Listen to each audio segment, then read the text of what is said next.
BRS working president మాజీ మంత్రి KTR ED విచారణ కొనసాగుతోంది. ఫార్ములా ఈ రేసు కేసులో అధికారులు ప్రశ్నిస్తున్నారు. విదేశీ సంస్థకు నిధుల బదిలీపై ఈడీ ఆరా తీస్తుంది. ముఖ్యంగా అరవింద్ బిఎల్ఎన్ రెడ్డి స్టేట్మెంట్ ఆధారంగా ప్రశ్నలు వేస్తున్నారు. మరోవైపు ఈడీ ఆఫీస్ ఎదుట భారీ భద్రతను అధికారులు ఏర్పాటు చేశారు.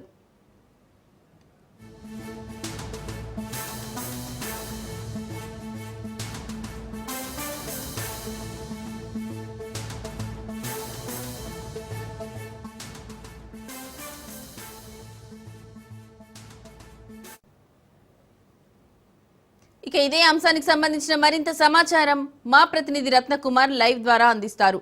రత్నకుమార్, చెప్పండి, అక్కడున్న లేటెస్ట్ అప్డేట్స్ ఏంటి? ఒక గంటన్నర నుంచి BRS working president KTR ED విచారణ కొనసాగుతోంది. మరి విచారణకు సంబంధించినటువంటి పూర్తి డీటెయిల్స్ అనేవి, అసలు ఈ విచారణకు సంబంధించి రిజల్ట్ అనేది ఎలా ఉండబోతోంది, నమోదైనటువంటి కేసులకు సంబంధించి కూడా ప్రజెంట్ మనతో మాట్లాడటానికి కేటీఆర్ అడ్వకేట్ సోమ భరత్ గారు ఉన్నారు. ఒకసారి వాడికి తెలుసుకుందాం. సార్, ఏ రకంగా చూస్తారు ఈ కేసులకు సంబంధించి ప్రజెంట్ జరుగుతున్నటువంటి ఈడీ విచారణ మీద ఏం చెప్తారు? బేసికలీ ఈ కేసెస్ ఏసీబీ కేసు ఒక fabricated case. There is no truth in it and that we are saying right from the beginning. మొదటి నుంచి కూడా కేటీఆర్ గారు చెప్తా ఉన్నారు, పార్టీ కూడా చెప్తా ఉన్నది.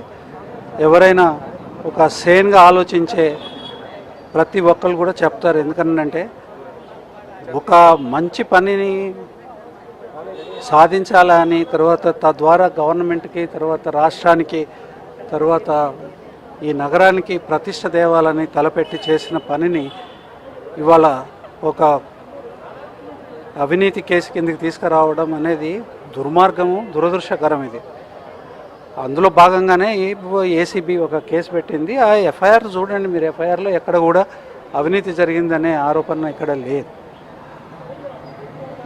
దురుద్దేశాన్ని వీటిని ఆపాదించడం జరిగింది. అయితే దానికి ఎక్కడ ఏ రకమైన స్పెసిఫిక్ అలిగేషన్, ఒక పర్టికులర్ అలిగేషన్ కేటీఆర్ గారి మీద చేసింది లేదు. మీకు దీనికి ఒక నేపథ్యం ఉన్నదండి. ఇది ఏమనంటే ఎన్నికలకు ముందు మేము అధికారంలోకి వస్తే కేసీఆర్ గారి నాయకత్వంలో జరిగిన ప్రతి పనిని కూడా మేము కనిపించకుండా చేస్తాము అనే అన్యాపదేశంగా డైరెక్ట్గా రేవంత్ రెడ్డి గారు మాట్లాడినారు. అందులో భాగంగానే ఆయన నెంబర్లు మార్చడము, టీఎస్ని టీజీ చేయడము, తర్వాత ప్రభుత్వ చిహ్నాలు మార్చడము, తెలంగాణ తల్లి యొక్క రూపాన్ని మార్చడము, ఈ రకంగా చేయడమే కాకుండా తర్వాత కేసీఆర్ గారు కట్టిన, అంటే ప్రభుత్వం కట్టిన, కేసీఆర్ గారి నాయకత్వం ముఖ్యమంత్రిగా ఉన్నప్పుడు ప్రభుత్వం కట్టిన అంబేద్కర్ విగ్రహాన్ని ప్రజల దర్శనార్థం కూడా ఉంచకుండా చేయడము, తర్వాత అమరజ్యోతి ఏదైతే ఉందో అమరవీరుల స్మారకాన్ని కూడా ప్రజలు దర్శించేదానికి వీల్లేని పరిస్థితులు క్రియేట్ చేయడము.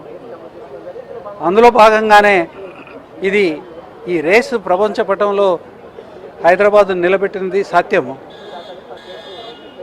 ఆ సత్యాన్ని ఇవాళ రూపుమాపే దానికోసం దీన్ని రద్దు చేయడము, ఈ రద్దు చేసి దాన్ని ఆపేయడం, రద్దు చేసిందా లేదా అది ఆయనకే తెలవాలి, దాన్ని ఆపేయడము, తద్వారా వచ్చిన కాన్సిక్వెన్సెస్ ఏదైతే ఫలితాలు, రాబోయే ఫలితాలు ఏదైతే ఉన్నాయో వాటిని తన తప్పు, ప్రభుత్వం యొక్క తప్పు ఏ రకమైన నష్టాన్ని కలిగించబోతుంది, అందులో అప్రతిష్టను ఎదుర్కొనే అవకాశం ఉన్నది కాబట్టి ఇవాళ దాన్ని ఒక క్రిమినల్ కేసు కింద తయారు చేయడము, ఇదంతా వాళ్ళ అధికారాన్ని దుర్వినియోగం చేస్తున్నారు.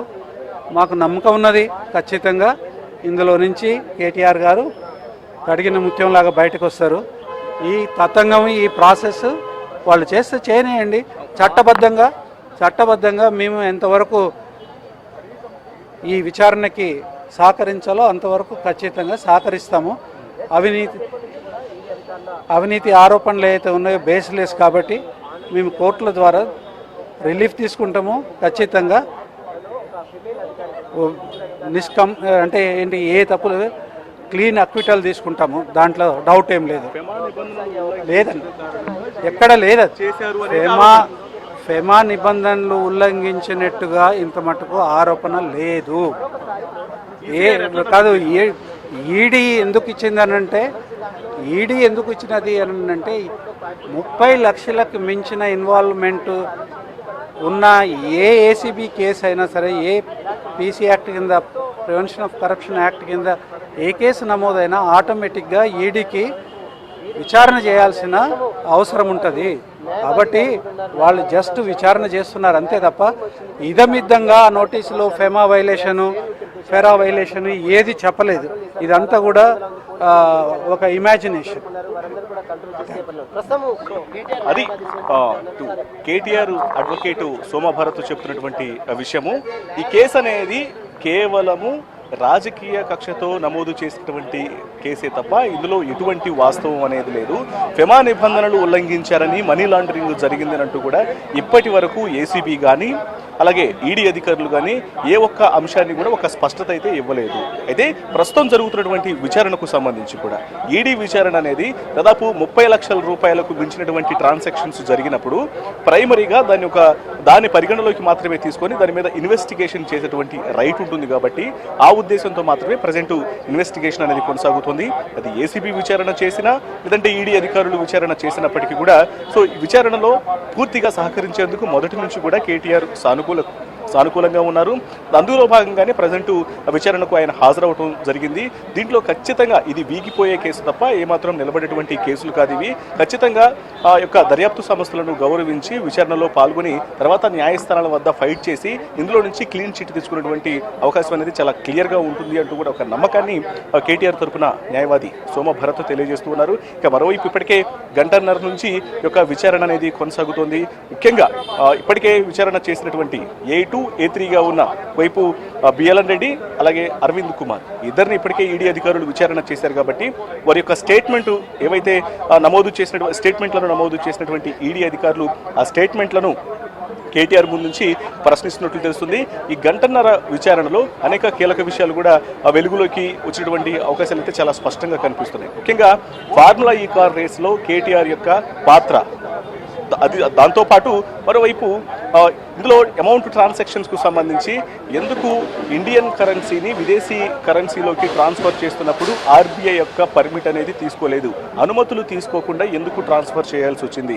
ఈ రకంగా కింది స్థాయి అధికారులు ఇప్పుడు అరవింద్ కుమార్ అయినా కావచ్చు లేదంటే బిఎల్ఎన్ రెడ్డి కావచ్చు మాజీ చీఫ్ ఇంజనీర్ వీళ్ళందరికీ కూడా ఈ ప్రొసీడింగ్స్కు సంబంధించినటువంటి ఆర్డర్ అంతా కూడా మీరే ఇచ్చారా అనే కోణంలో ప్రజెంట్ కేటీఆర్ను ఈడీ అధికారులు ప్రశ్నిస్తూ ఉన్నారు.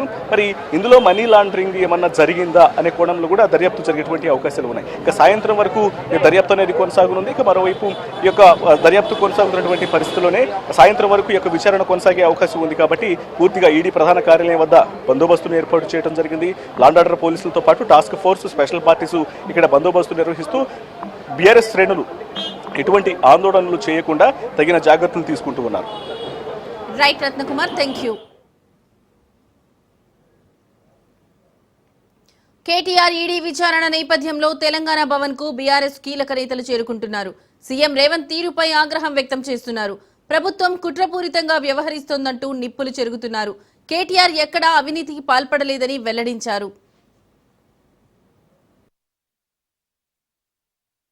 వాళ్ళు టైం వేస్ట్ చేసుకుంటున్నారని అనుకుంటున్నా. కేసు లేదు ఇందులో, అసలు ఇది క్రైమే కాదు. నేను ఫస్ట్ నుంచి అదే చెప్తాను, ఇప్పుడు కూడా అదే చెప్తాను. నమోదు చేయాలి కాబట్టి చేసిండ్రు అంతే తప్ప ఇందులో ఏమీ క్రైమ్ లేదండి. మీరు ఏ డెఫినేషన్ తీసుకోండి క్రైమ్ కాదు. ఇవ్వాలి కాకపోయినా రేపైనా నిజం తెలుస్తుంది ప్రజలకు. చాలా చిన్నది అసలు దానికి అసలు క్రైమే కాదు. అది ఫెమా వయలేషన్, అది వయలేషనే కాదు. గవర్నమెంట్ అది బ్యాంకులు చూసుకోవాలి, గవర్నమెంట్కి సంబంధం లేదు. బ్యాంకులు చూసుకోవాలి, అది సంబంధం లేదు. బ్యాంకు రిజర్వ్ బ్యాంక్తో మాట్లాడుకోవాలి, గవర్నమెంట్కి సంబంధం ఉండదు. అది ఐఓబి వాళ్ళు చూసుకోవాలి, ఇండియన్ ఓవర్సీస్ బ్యాంక్ వాళ్ళు చూసుకోవాలి. తెలంగాణ గవర్నమెంట్ సంబంధం లేదు. కాంగ్రెస్ బీజేపీ రెండు కుమ్మక్కై బీఆర్ఎస్ను కనుమరుగు చేయాలని ప్రయత్నం చేస్తున్నారు. అది ఇంపాసిబుల్, అయ్యేది కాదు. అందుకొరకే ఆయన ఏసీబీ కేసు పెట్టక ఇక్కడ ఈడీ కేసు పెట్టిండ్రు.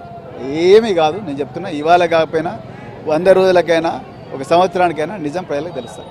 నేను ఒక పోలీస్ ఆఫీసర్గా చెప్తాను, ఒక రాజకీయ నాయకుడిగా చెప్తాను. ఇదే ఆఫీస్లో 2 సంవత్సరాలు వైట్ కాలర్ అఫెన్సెస్ ఇన్వెస్టిగేట్ చేసినా నాకు తెలుసు ఏం జరుగుతుందో. ఏమీ కాదు. ఇప్పటివరకు ఈడీ 6000 కేసులు రిజిస్టర్ చేసింది. 0.5% మాత్రమే కన్విక్షన్ ఉండదు. మీరు అర్థం చేసుకోవాలి.